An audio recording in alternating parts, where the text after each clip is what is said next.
Hi there, I'm Sean, deconstructing the left, and I wanted to talk about this mayoral race in LA between Spencer Pratt, Nithya Raman, and Karen Bass. And so I've got an article up here. I'm not going to read this article, but the count is still coming in. Looked like Pratt was winning there recently, but then has been overshadowed by Karen Bass leading with 35% of the vote.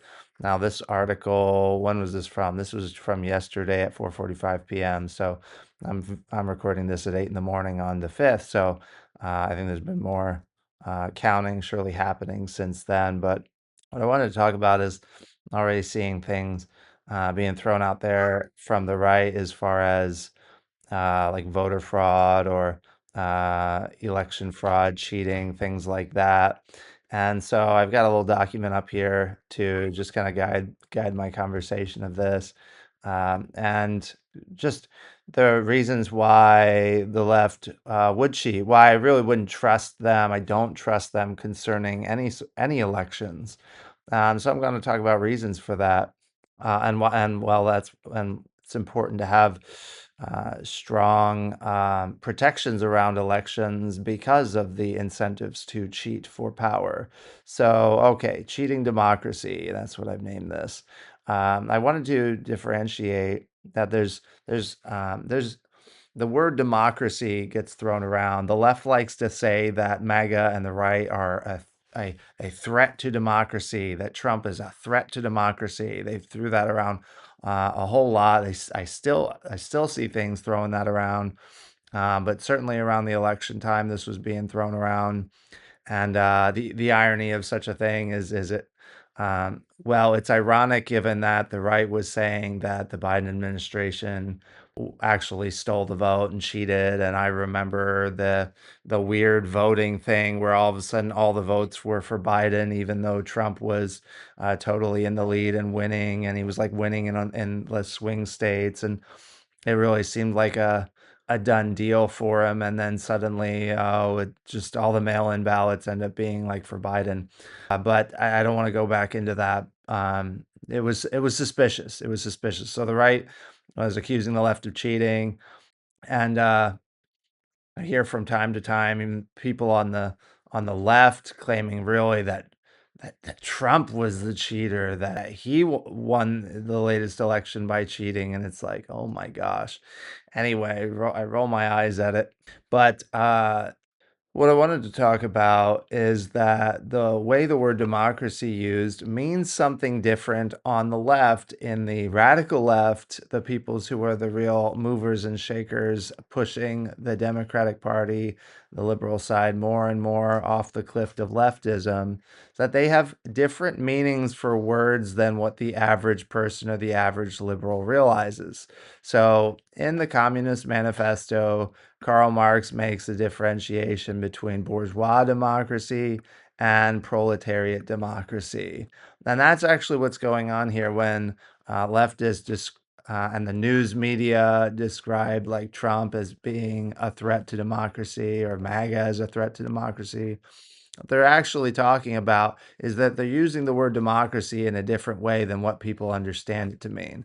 The average American, the average person in the West, or anyone who hears the word democracy is going to think about people having the right to vote, that they've got a say in in the system of government, that they get to vote for representatives, for politicians. And then that's how government works, whether it's a constitutional republic here, parliamentary systems over in Europe, that represents democracy, and that the ideal of that is that it's a fair system, and whatever's popular, whatever like the people of a given party can, if they can sway people to their side, then they can run politicians and vote and all that, and people can decide their political futures in that way. Okay, that's just like a brief version of at least my perspective on what democracy probably means to the average person. We have a representative government, and yeah, when we have political parties and you vote for politicians, all that. Okay, now, according to the radical left, the Marxists, they view that system as bourgeois democracy. They view that as essentially simply a form of the elites, those with capital, the rich. Now it's like the billionaires. It's hilarious to me that millionaires are coming out against billionaires. The rich going after other rich, even though there's billionaires on the left as well, plenty of them. But essentially, that this view of democracy just keeps the power as it is. That it's still just the elite ruling, and even though we get to vote and um, we get to choose politicians, all that, that really the overall system stays the same, and that that they still just continue to oppress the proletariat, the majority, the people who are not in the positions of power. Now, of course, this is a tempting idea to fall into. Like, it's not as if like Marx's criticisms, it's not like there's not some merit to the things that he complains about in the manifesto. It's not as if there's not plenty of things to critique about capitalism. Of course, any system that humans come up with are going to have problems. The question is always what system is going to produce the most freedom and prosperity. And between the monopoly government rule of socialist Marxist systems or the uh, or the freedoms of capitalist free markets, the ability to own property, to buy and sell and trade more freely, to be able to determine what wages you'll work for, what wages you'll pay, to be able to buy and trade in stock and own businesses. All of those things represent capitalism. It's obvious that capitalism produces the most wealth and freedom compared to monopolistic, tyrannical government systems. Anyway, okay, so when the left is talking about like saving democracy and the threats to democracy, they're really talking about this Marxist idea of proletariat democracy. So Marx viewed the proletariat as, which is really his definition of the proletariat changes through the manifesto, but he views the proletariat as the actual majority, that most people would fall into the proletariat class. That, I mean, he broke it into basically there's the proletariat who are the poor workers, and then there are the bourgeois who are business owners, who are tradespeople, professionals, basically the middle class. And he doesn't like the middle class. Marx did not like the middle class. He considered them an enemy of the proletariat. And then there's the bourgeois themselves, who are the elites, the business owners, the people with capital, big C capital, who own businesses and industry and those kind of things, the rich. And so, but he viewed the proletariat as being the real majority, and that they're the ones that need to take over and repress and oppress the bourgeois. Now, a little sidetrack, when you actually look at how Marx viewed things, basically the proletariat is really the true believing communist, the way he views it. That the even though he sells himself initially on being on behalf of the working class, the poor oppressed worker and things, what he ends up describing is that the person who is bourgeois, who he doesn't like and hates and wants to overthrow, are people who want to raise families in traditional ways, want to be able to engage in religious belief and freedom, want to be able to raise their own children, want to buy and own property and have businesses and things like that. So, and have like economic freedom. So those are some of the things that are essentially described as bourgeois ideas, as evil bourgeois ideas that need to be overthrown. And the reality is that those are ideas that basically everybody on the planet believes or lives by. And even if they don't think they believe it, they actually still live that way anyway. Like, nobody is an actual communist, nobody is an actual socialist. Like, everybody wants to have a home, everybody wants to have property that they own, everybody wants their own stuff, everybody wants free speech for themselves if it's their own ideas that they want to speak. Everybody wants to have their own power and representation and wants to be able to essentially do things that they want to do. Nobody actually truly lives in this way. I mean, it's evident in the way that socialist, communist government officials actually live their lives. Someone like the dictator in Cuba or North Korea, all the big communist dictators of the 20th century, like they actually want to live life on their own terms. They want to have luxurious lifestyles. They want to have nice things.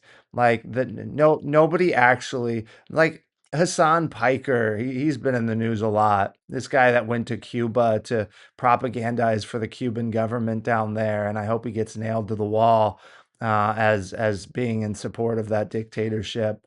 But he's wearing expensive Cartier stuff, thousands of dollars as far as his outfits and jewelry and glasses and different things like that. And again, it's the champagne socialist sort of thing. Like nobody really wants what communism is selling. They just want to exploit the capitalist system and be the ones in charge. They want to be the ones that put their boot on the face of everyone else. They want to be the ones that pull the ladder up. They get rich. That's why there's billionaires on the left, because they get rich and then they want to pull the ladder up behind them so that other people can't get rich. But I digress. Okay. The proletariat democracy, the way that the left uses the word democracy and obfuscates by not making this separation, is they view it as, I mean, the Democratic Party sells itself as being the party of the oppressed people, the party of the victims, that they're the party that represents all these minority groups, that they represent the poor, and that the Republicans represent the evil business owners, the evil capitalists, the evil rich people. Never mind that people on the left own businesses and are billionaires and have politicians in their pockets, and all the anything that they would claim against the right, they're guilty of too. Nevertheless, they frame it as if they're the party of the victims. So when they say that they're defending democracy and that the conservative right, MAGA, Trump, whatever, are a threat to democracy, what they really mean is that it is a threat to their power structures. It's a threat to them as representing the supposed proletariat majority, and that essentially that they have the right to rule, that true democracy is always the proletariat ruling and oppressing over the bourgeois minority, that the poor worker, in a sense, always has the right to be ruling over the evil rich minority of people, that the 99% has the right to be oppressing and ruling over the 1% of the rich and billionaires and all of that, and that the Democratic left or the socialists or the communists, whatever, that they represent that majority, and that true democracy, proletariat democracy, represents really that situation where they're the ones in charge forever, and that's how they get to the dictatorship of the proletariat and the classless rule, by having one group of people oppressing the other group of people. That's how they're going to achieve their no oppression society. Yeah, think that one out. That was Marx's idea. I mean, it's so stupid. But other aspects of this, I put ideological reasons that the left would cheat, that's and what I've just described is part of it. That essentially that the way they define democracy ends up being that they basically define themselves as the de facto the de facto winners, the de facto ones entitled to be the one in charge. Well, they represent the poor oppressed minority. That's actually the majority of people, and real democracy is majority rule, and that the democracy that is true democracy is them in charge. So they define themselves into being right. They don't tell people this, they don't teach people their thinking around this, and so they just call it democracy. They don't make any separation that they're really talking about proletariat democracy or versus bourgeois democracy. They don't tell people that. They don't teach anybody this in school. You don't learn about actual communist thought and doctrines, the ideas of Marx and Lenin and Stalin and Mao and Fidel Castro and all this stuff. You don't learn that stuff in public school. You don't learn that stuff in college. They don't want you to know this stuff. They don't want you to know how their beliefs actually connect to all these guys, uh, because it's not useful to their power. Because you might go like, oh wait, you actually do align with the mass murderers from the 20th century. Like after all the hand waving and obfuscation that you don't, you actually do. Uh, that wouldn't be good for their purposes of power. Other reasons. So the left, the ideology of the left, the postmodernism of the left is the denial of absolute truths. Postmodernism, relativism. That if the only truth is what those in power decide that truth is, they get to decide it. So when they change, for instance, the definition of racism from basically discrimination and bias or hatred towards somebody because they're race, and they change it to the critical race theory version where it all has to do with who has systemic power in the wider culture, never mind even in just within smaller systems within that culture, but within the wider culture, that's racism, and that minority people can't be racist because they don't have systemic power like that. um, their that power to redefine things, to redefine terms, is an aspect of that. They don't really care what is true. They care about what serves their power. And so words are a means to the ends. The words, they just use the words, they change the language that we use. Like people with gender dysphoria are no longer people with gender dysphoria, or people with fetishistic transvestism, or what other underlying causes it may be, but they get lumped under this a whole T word of being trans. Now they're a different type of people and they need trans rights. So all of a sudden you just change the meaning of the words and come up with labels with things, and then you've got a whole movement built around that. And so if they're willing to deny absolute truths, then what I put here is who counts the votes determines what true is. They don't really care about what the majority of the people of LA want, or of California, or of America. They don't actually care what the majority wants. It's like Marx describing how he's on the side of the working class man, but then when he actually describes his idea of what the proletariat is, it's really just a communist true believer. Which is a small, if not non-existent, part of the population, truly, because again, nobody actually lives that out. So, whatever someone's beliefs or claim to beliefs may be, nobody is actually living a communist lifestyle. So, how relevant is it even to claim something when you don't live it? People don't like it when Christians are not consistent with their faith and not living it. Well, let me tell you, no communist or socialist is actually living that out. They're not doing it. I mean, no, nobody's actually living that way. The people in communist socialist countries are being oppressed. The socialist countries in Europe are a mix of capitalism. Even the Chinese CCP is a mix of capitalism. There's always black market economies in communist countries. Like nobody really wants it. The ruling leadership don't live that way. They like to own things and acquire stuff. Like nobody actually lives that way. It's an anti-human ideology. Um, but I digress. Oh, if people don't believe what is actually true, then they don't care who somebody actually voted for if that person got more votes. They just think if they want to stay in power, they want Karen Bass to stay in power, or if they wanted Biden or Kamala to win because that's just the person who's right and represents them, the movement of the proletariat democracy, then that's an ideological incentive to cheat.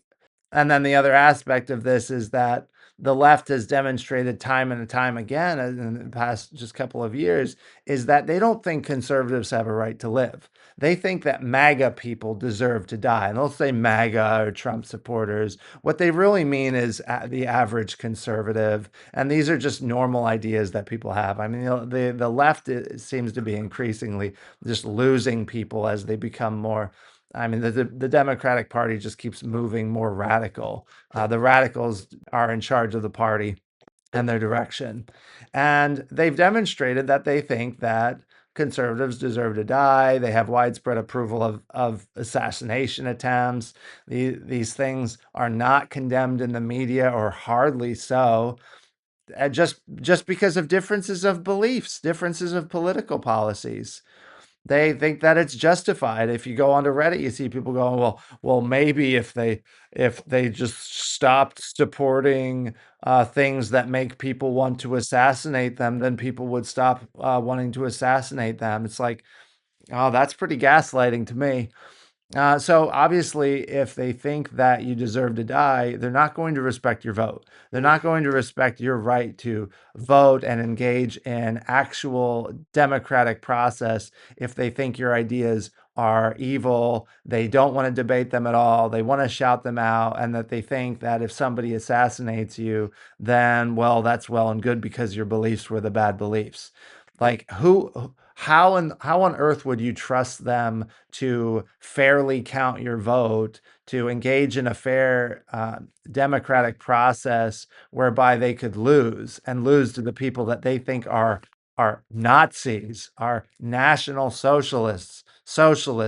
Just a reminder that the National Socialist was a form of socialist, and the left supports socialism. I don't want to ever let them get away from that. The German Workers' Party, Hitler's party, was a socialist movement. The fascism that is described here was just another manifestation of socialist ideology, of monopoly rule of the government, whatever you want to call that. Communism and socialism and fascism are all just different manifestations of the same totalitarian thing with just little degrees of difference. And I mean, it doesn't represent what capitalist constitutional republic America is about at all. And it's in its ideal. So, like I said, when the left is saying threat to democracy, it's really a threat to their power structures. It's a threat to what they've been building as far as the march through all the institutions, through academia and journalism, through government, through businesses, the use of DEI trainings and things to push their ideas into education, into everything. And I mean, they've been doing this stuff long before DEI. They've been doing this stuff for decades to get control, systemic control throughout the nation. I mean, the biggest irony is the people claiming that they don't have systemic power are the people that absolutely have systemic power. They have intentionally wormed their way through all aspects of society secretly with Marxist ideas and a Marxist agenda while feigning that they are anything but, and they do it on purpose to achieve their ends. And then my final point is as far as like incentives to cheat is that I named this structural. I don't know if that's the right term for this, but in California, it's going to take them like weeks to count these votes, which is weeks for cheating to occur. There's a lack of strict voting ID requirements. I don't know what the state requirements are, but I know on the federal level, watching videos a while back, I was seeing things about how like one person could vouch to up to like eight other people as far as being able to register to vote. They've got massive mail-in voting, and that just seems to be rife for cheating opportunity. And then there's the all of what I've been saying. There's the ideological reasons to cheat. Like if cheating means staying in power and keeping your people in power, and that you don't really believe that the votes matter. What you believe is staying in power, and that your side is just morally right and therefore just needs to be in power. The ends justifies the means, and you think that your enemies essentially deserve to die. Like obviously that's a strong incentive to find ways to cheat the system. All that to say, this goes beyond just like a politician being corrupt. There's politicians corrupt that are conservatives. There's politicians that are corrupt that are Democrat, that are liberal. Like politicians being corrupt is something that occurs universally. This is something deeper. This is something systemic to the left, to the ideology, to the way that they think, the worldview that they have that's rooted in Marxist ideas, that's rooted in postmodern relativistic ideas where there is no truth, and the desires to radically transform society, to destroy the norms of society, and really to destroy America as it is, and to destroy democracy as we understand it to be, to replace this form of democracy with this form, the proletariat version, the Marxist version of democracy. Anyway, that's my thought on that. If there's any cheating, I hope it gets exposed. I hope whatever the right thing really happens. You know, it's not as if it would be surprising if the liberals of LA outnumber the ones who would vote for the conservative in LA. So, you know, if Karen Bass won legitimately, that also wouldn't surprise me. It just would go to show, just like even with her incompetence and like part of the city burning back with those fires, like that, it's still not enough for people on the left to be willing to vote for a Republican. And you know the suffering will continue for the people of LA if that's the case. They'll keep having the riots. They'll keep being overwhelmed by the vagrancy issues and drug addiction, all of that. And the reality is that suffering once a society is propagandized and that the leftist Marxists have enough power in place, it doesn't matter how much suffering they cause. North Korea and the Soviet Union, even China, Cuba, I mean, these are all representative of the fact that once the communists take enough power, then they don't let it go. They don't let it go until maybe the system collapses for other reasons. The people of especially North Korea and Cuba suffer so vastly, and yet they don't overthrow their governments.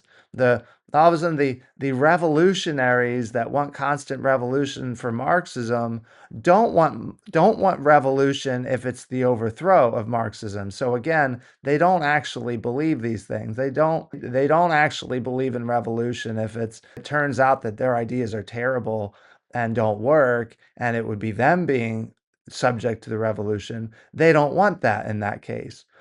Because they simply define themselves away as not being the oppressors. They can't possibly be the oppressors. They represent the people. So then they have to suppress ever after the people. And so then just down into squalor and poverty the people go, and life gets miserable, and the tyranny just ever increases, as you can see in those kinds of countries.